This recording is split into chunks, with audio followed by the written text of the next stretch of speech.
Hello, my dear students. How are you all? Hope all of you are safe and happy at your home. So, today we are going to continue our chapter 11, that is force and pressure. And today we will discuss about pressure. अभी तक हमने force के बारे में पढ़ा, type of forces पढ़ा कि contact forces होती हैं, नॉन कॉन्टैक्ट फोर्सेस होती हैं. Today we will discuss about pressure. What do you mean by pressure? अगर आपको वॉल में से मुझे अगर ये बोर्ड ही इस तरह से हैंग करना था, ओके, तो मुझे एक नेल की हेल्प लेनी थी या पिन की हेल्प लेनी थी, और वो पिन या नेल मुझे इस वॉल में लगाने थे.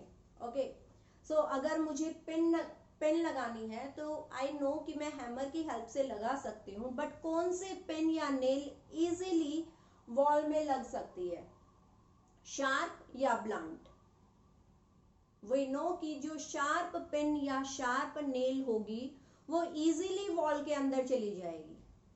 ओके, जिस तरह से अगर हम शार्प नाइफ लेते हैं तो हम वेजिटेबल्स को, फ्रूट्स को इजीली कट कर सकते हैं, रादर कि हम ब्लंट नाइफ लें जिससे वेजिटेबल या फ्रूट कट होते ही नहीं.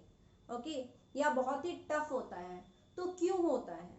क्योंकि शार्प एंड कहीं पर भी होता है, जैसे नाइफ की अगर शार्प एज है या पिन या नेल का शार्प एंड पॉइंट है, उससे क्या होता है, जो एरिया ऑफ कांटेक्ट होता है वो रिड्यूस हो जाता है. ठीक है, इसीलिए जब हम हैमर की हेल्प से उसको अंदर वॉल में इस तरह से हैमर से लगाने की कोशिश करते हैं, तो अगर उसका शार्प एंड होगा तो एरिया कम होगा, और फोर्स लगाते ही हैमर की हेल्प से हम उस पर फोर्स अप्लाई करेंगे तो वो इजीली वॉल के अंदर इंसर्ट हो जाएगी. ऐसे ही अगर हमारे पास शार्प नाइफ है तो जैसे ही वो फ्रूट या वेजिटेबल के साथ कांटेक्ट में आएगा, तो क्योंकि उसका एरिया कम होगा और जैसे ही हम फोर्स अप्लाई करेंगे तो वो इजीली कट हो जाएगा. So pressure, how can we define pressure? मैंने आपको बोला कि हम फोर्स तो अप्लाई करते ही है, साथ के साथ एरिया का भी ध्यान रख रहे हैं. तो जहां पर एरिया कम है वहां पर इजीली वो काम हो पाता है. So how can we define pressure? Pressure is defined as the force applied per unit area. Pressure is defined as force applied per unit area. So pressure को हम डिनोट कर रहे हैं P से. So P is equal to F upon A, where F is the force and A is area of cross section. Okay, F force है, हम कितनी force apply कर रहे हैं. A एरिया है कि कितने एरिया पे हम फोर्स अप्लाई कर रहे हैं. अगर हमारा जो पिन है, ठीक है, जैसे ये मार्कर है, अगर मैंने इसकी कैप नहीं लगाई हुई है, इसके सामने इसके लिड नहीं लगी हुई है, तो ये इसका शार्प पॉइंट है. ठीक है, बट अगर मैं इसके सामने ये लगा देती हूँ तो ये ब्रॉड बन जाता है, एरिया बढ़ जाता है. तो क्या अगर मान लो सपोज करो ये नेल होती, तो अगर मुझे इसे वॉल में इंसर्ट कराना है तो क्या मैं इसे हैमर से करूंगी तो क्या ये इंसर्ट होगी? इजीली नहीं होगी. बट अगर मैं उतनी ही फोर्स हैमर से अप्लाई कर रही हूँ और ये इस तरह से यहाँ पर ये तो थोड़ा सा सॉफ्ट है, अगर ये यहाँ पर हार्ड होता, आयरन का बना हुआ होता है क्योंकि नेल या पेन, तो अगर ये आयरन का बना हुआ था तो मैं अगर उसी हैमर से उतनी ही फोर्स अप्लाई करती तो प्रेशर ज्यादा लगता. Okay, so pressure is defined as the force per unit area.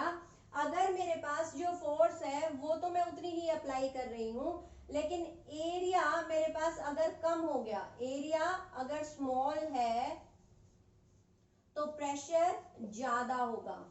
Upward arrow का मतलब होता है ज्यादा, इंक्रीज. ओके, अगर एरिया मेरे पास कम है, अगर एरिया डिक्रीज हो रहा है तो प्रेशर इंक्रीज हो रहा है.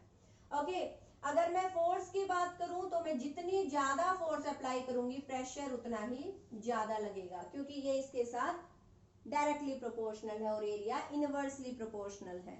डायरेक्टली डिपेंड कर रहा है, जितनी ज्यादा फोर्स लगेगी उतना ज्यादा प्रेशर होगा, बट एरिया जितना कम होगा प्रेशर उतना ही ज्यादा होगा. ओके, या आप अपनी डे टू डे लाइफ में भी सारी जगह पे, जैसे मैंने आपको बताया कि नेल को अगर हमें वॉल में इंसर्ट करना है, पिन अगर हमें कहीं पर लगानी है, ठीक है, या फिर अगर मैं बात करती हूँ कि वेजिटेबल या फ्रूट को अगर मुझे कट करना है, तो ये सारे के सारे हमारे डे टू डे लाइफ के एग्जाम्पल हैं प्रेशर को लेके। सो आपको इससे रिलेटेड न्यूमेरिकल भी सॉल्व करने हैं। न्यूमेरिकल में आपको अगर फोर्स की वैल्यू गिवन है, एरिया की वैल्यू गिवन है, then you can calculate the pressure. आप प्रेशर की वैल्यू बता सकते हो। ओके, सपोज कि अगर मान लो मैंने फोर्स अप्लाई कर दी 200 न्यूटन, अगर मैंने फोर्स अप्लाई की है 200 न्यूटन किसी भी टेबल पे, और उसका एरिया है उसका 20 मीटर स्क्वायर, एरिया है टेबल का 20 मीटर स्क्वायर, और मैंने उस पे 200 न्यूटन फोर्स अप्लाई कर दी, तो प्रेशर कितना हो जाएगा? फोर्स अपॉन एरिया, तो हो जाएगा 200 अपॉन 20। फोर्स की एसआई यूनिट न्यूटन और एरिया की मीटर स्क्वायर, तो ये कैंसिल हो जाएगा, ये आ जाएगा 10, तो बन जाएगा 10 न्यूटन पर मीटर स्क्वायर। ओके स्टूडेंट्स, सो इस तरह से आपको न्यूमेरिकल भी सॉल्व करने हैं। अगर आपको फोर्स दे रखा है, एरिया दे रखा है, तो आप फोर्स को एरिया से डिवाइड कर दो, प्रेशर निकल सकता है। अगर प्रेशर और एरिया दे रखा है, then you can calculate the force, pressure और एरिया को मल्टीप्लाई कर दो। Okay, now the SI unit of pressure, pressure की एसआई यूनिट जो होगी वो क्या होगी? एसआई यूनिट जो है प्रेशर की, वो है SI unit of pressure. So pressure की एसआई यूनिट हो गई क्या? न्यूटन पर मीटर स्क्वायर और pascal. Pascal is the SI unit of pressure. ये 1 मार्क में पूछा भी जा सकता है कि SI unit of pressure, pressure की एसआई यूनिट क्या होती है, तो आपको बतानी है न्यूटन पर मीटर स्क्वायर या पास्कल। ओके स्टूडेंट, सो पास्कल, या एग्जाम में आ जाए कि pascal is the SI unit of which physical quantity, तो आप बताओगे प्रेशर। ओके, सो इससे रिलेटेड न्यूमेरिकल भी हो गए। अब आपका टॉपिक है कि factors which affect the pressure, कौन से फैक्टर हैं जो प्रेशर को अफेक्ट करते हैं। ठीक है, तो कौन से फैक्टर्स होंगे? फैक्टर्स अफेक्टिंग प्रेशर, जो प्रेशर को अफेक्ट करते हैं। ठीक है, कि जिनको मैं कम या ज्यादा करूं तो प्रेशर पे उसका इफेक्ट देखने को मिलेगा। Number 1 is the force, number 2 area. 2 factor हैं जिनके कम या ज्यादा करने से प्रेशर भी कम या ज्यादा होगा। अब वो कैसे होगा? I already explain to you कि फोर्स को अगर मैं इंक्रीज करती हूं तो प्रेशर इंक्रीज होता है, अगर मैं फोर्स को डिक्रीज करती हूं तो प्रेशर डिक्रीज होता है। सो फोर्स पे डिपेंड कर रहा है कि अगर मान लो एरिया तो मेरे पास सेम ही है। ओके, लाइक कि मान लो मेरे पास इस तरह से आयरन की नेल है, मैं इसे यहाँ पर लगाने की कोशिश कर रही हूँ, इस बोर्ड में इंसर्ट करने की कोशिश कर रही हूँ। अगर मैंने यहाँ हैमर से कम फोर्स लगाई तो कम प्रेशर है, तो ये इतना अंदर नहीं जा पाएगा। अगर, क्योंकि एरिया तो फिलहाल सेम ही है ना, नेल का जो एरिया है वो तो सेम ही है इसके साथ जो कांटेक्ट में, अगर मैंने इस पे ज्यादा फोर्स लगा दी तो ये ज्यादा अंदर चला जाएगा। तो अगर मेरे पास एरिया यहाँ पर फिक्स है और मैं फोर्स को इंक्रीज कर रही हूं तो प्रेशर इंक्रीज होगा, फोर्स को डिक्रीज कर रही हूं तो प्रेशर डिक्रीज होगा। सिमिलरली अगर मैं एरिया की बात करती हूँ तो एरिया को अगर मैं इंक्रीज करती हूँ और यहाँ पर फोर्स मैं सेम लगा रही हूँ, यहाँ पर फोर्स फिक्स है, यहाँ पर मैं फोर्स को चेंज नहीं कर रही, यहाँ पर फोर्स फिक्स है, तो अगर मैं एरिया को इंक्रीज करूंगी तो प्रेशर डिक्रीज हो जाएगा, क्योंकि रिवर्स है, आपको पता है। और अगर मैं एरिया को डिक्रीज करूंगी तो प्रेशर इंक्रीज हो जाएगा। ओके स्टूडेंट्स, सो प्रेशर जो है वो फोर्स और एरिया दोनों पर ही डिपेंड करता है। अगर एरिया को हम बढ़ाते हैं तो प्रेशर कम होता है, लेकिन अगर फोर्स को बढ़ाते हैं तो प्रेशर बढ़ता है।